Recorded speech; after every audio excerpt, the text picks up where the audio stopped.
ओम। आप सभी को सादर नमस्ते, जय श्री राम। मेरे YouTube चैनल वसुधा के रंग में आप सभी का स्वागत है। मेरी YouTube पर पुस्तक श्रृंखला के अंतर्गत इस समय जो सीरीज डाल रही हूँ वो सत्यार्थ प्रकाश ग्रंथ से है और सत्यार्थ प्रकाश के दशम समुल्लास पर कुछ कड़ियाँ मैंने लास्ट वीडियो में डाल दी थी।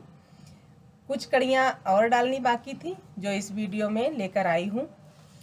इसमें कुछ जो संशय हैं आपके मन में या स्वाभाविक रूप से उठते हैं उनके विषय में कुछ पंक्तियां लेकर आई हूँ। बाकी आपको ज़्यादा जानने के लिए स्वयं पढ़ना पड़ेगा। इसमें से एक तो जाति पात जो है हमारे बीच व्याप्त है और हिंदुओं के लिए बहुत ही विनाशकारी ये विषय है।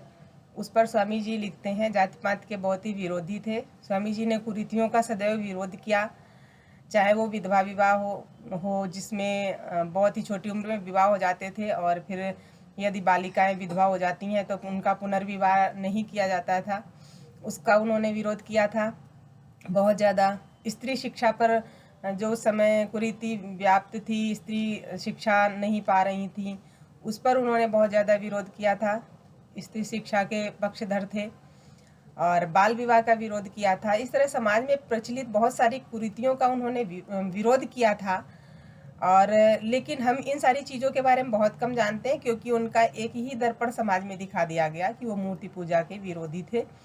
दरअसल मूर्ति पूजा के विरोधी नहीं थे, वो पाखंड के विरोधी थे। और उस पाखंड के अंतर्गत यदि मूर्ति पूजा आती है जिसके नाम पर समाज में पाखंड व्याप्त है तो वो उसके विरोधी थे। तो वो क्या थे इसके बारे में पढ़ना सबको बहुत आवश्यक है।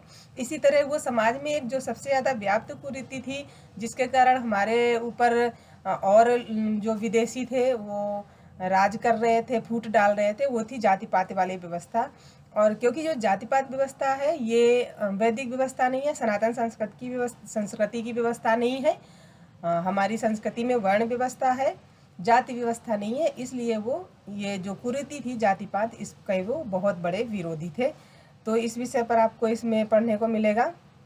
जो भारतवर्ष है जिसे आर्यावर्त कहते थे, आर्यावर्त से शब्द से पहले इतिहास में ऐसा कुछ भी पढ़ने में नहीं आता है कि भारतवर्ष को क्या कहते थे।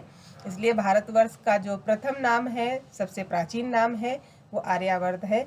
तो आर्यावर्त में यानी कि भारतवर्ष में विदेशियों द्वारा आक्रमण होने के प्रमुख कारण क्या थे, इस विषय में स्वामी जी लिखते हैं इस ग्रंथ में कि विदेशियों द्वारा जो आक्रमण हुए हमारे देश में उसके प्रमुख कारण थे, एक तो आपसी फूट और दूसरा मतभेद, ब्रह्मचर्य का सेवन ना करना, विद्या न पढ़नी और पढ़ानी, बाल्यावस्था में विवाह करना, अस्वयंवर विवाह करना। क्योंकि हमारे यहाँ विवाह की व्यवस्था स्वयंवर वाली थी और स्वयंवर एक व्यापक विषय है। किस स्थिति में कैसे होता था, किस योग्यता के अनुसार होता था, ये भी एक स्वाध्याय का, चिंतन का, अध्ययन का विषय है। तो स्वयंवर होने भी बंद हो गए। विषयाशक्ति, लोग विषयों में लगने लगे। मिथ्या भाषण आदि, झूठ बोलना और वेद विद्या का अप्रचार, जो हमारी वेद विद्या है उससे हट के लोग बरतना शुरू करने लगे। और इस सब का जो भी जो देखने को मिलता है ये सारी चीज़ें महाभारत काल के बाद आई। क्योंकि महाभारत का युद्ध एक ऐसा युद्ध था जिसमें हमारी संस्कृति नष्ट हुई, हमारे सब साइंटिस्ट विद्वान नष्ट हुए, हमारी विज्ञान यानी कि साइंस नष्ट हुई, बहुत कुछ नष्ट हो गया। और उसके बाद जो बुराइयां फैली हमारे देश में उसका अंत आज तक नहीं हुआ और वो सारा कुछ बढ़ता ही चला जा रहा है।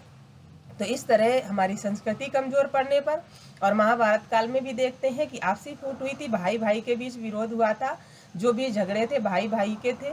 तो कहते हैं जब घरों में झगड़े होते हैं तो बाहर के लोग उसका अवसर का फ़ायदा उठाते हैं। तो उसकी जो भी चीज़ें हुई उसके बहुत बाद में भी हुई हैं, महाभारत काल के बहुत बाद हुई हैं, लेकिन हमारे जो संस्कृति में कुरीतियाँ आनी शुरू हुई थी उसका काल महाभारत का काल ही बताया जाता है। इसके बाद इसमें नशीले पदार्थों की बात आती है। शारीरिक विकास में जो और बौद्धिक विकास में जो भी नुकसानदायक पदार्थ हैं और जिससे बुद्धि का नाश होता है, हमारे शरीर का नाश होता है, जैसे भांग, गांजा, मद्य, अफीम इत्यादि, इसका सेवन वर्जित है बिल्कुल। मनुस्मृति के अनुसार इसका सेवन मनुष्य को नहीं करना चाहिए जिससे हमारी बुद्धि का नाश हो। और उसके बाद गाय के बारे में बताते हैं, गाय की पीढ़ियों के बारे में बताते हैं कि गाय किस तरह से एक गाय की पीढ़ी जो बछड़े बछियों के रूप में उत्पन्न होती है, और वो गाय स्वयं किस तरह से 1,24,008 मनुष्य उससे तृप्त होते हैं। और ये पीढ़ी आगे बढ़ते बढ़ते तो असंख्य लोगों में बढ़ जाती है।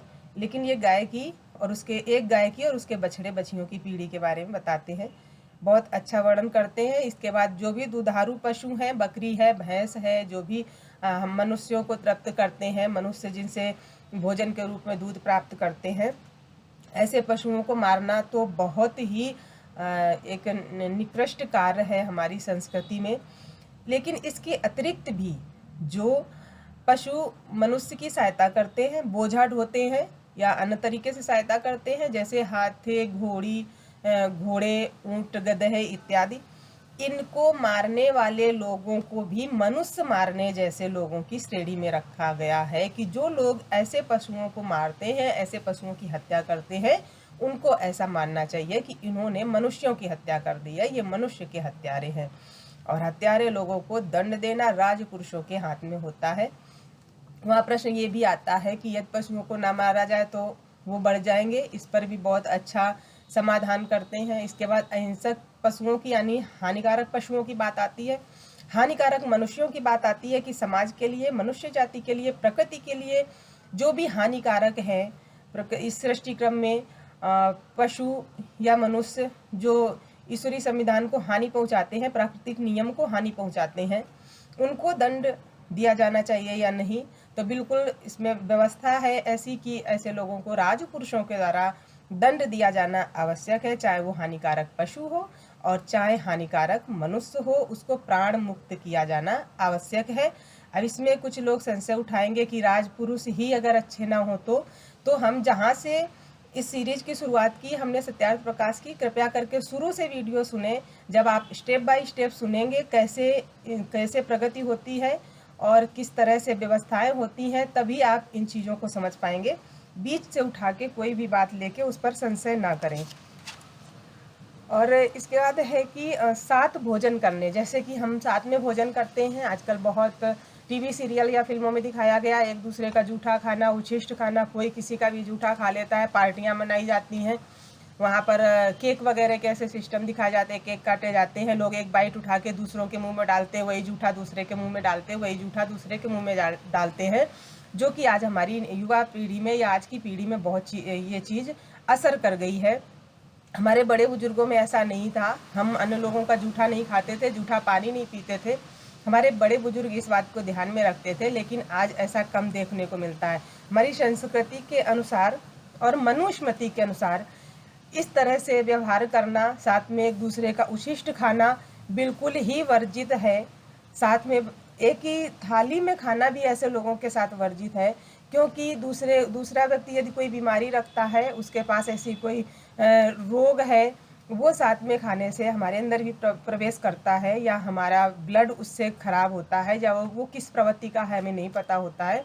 इसलिए अपनी आत्मिक शारीरिक उन्नति के लिए, बौद्धिक उन्नति के लिए साथ में इस तरह से खाना भी, जो आजकल दिखाया जाता है सिस्टम, इस तरह से खाना भी वर्जित है। और उच्छिष्ट खाना यानी कि एक दूसरे का जूठा खाना भी वर्जित है, जो बिल्कुल ये कोई किसी की लिखी हुई, आज की लिखी हुई पुस्तक में नहीं है।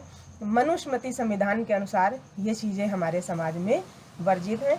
तो जो 10वां समोल्लास है उसमें बस इतनी ही कड़ियाँ डालूंगी मैं, क्योंकि इससे पहले भी कुछ कड़ियाँ डाल चुकी हूँ, और आगे 11वां समोल्लास सत्यार्थ प्रकाश का लेकर आऊँगी। तब तक के लिए आप लोगों को पुनः सादर नमस्ते। जय श्री राम।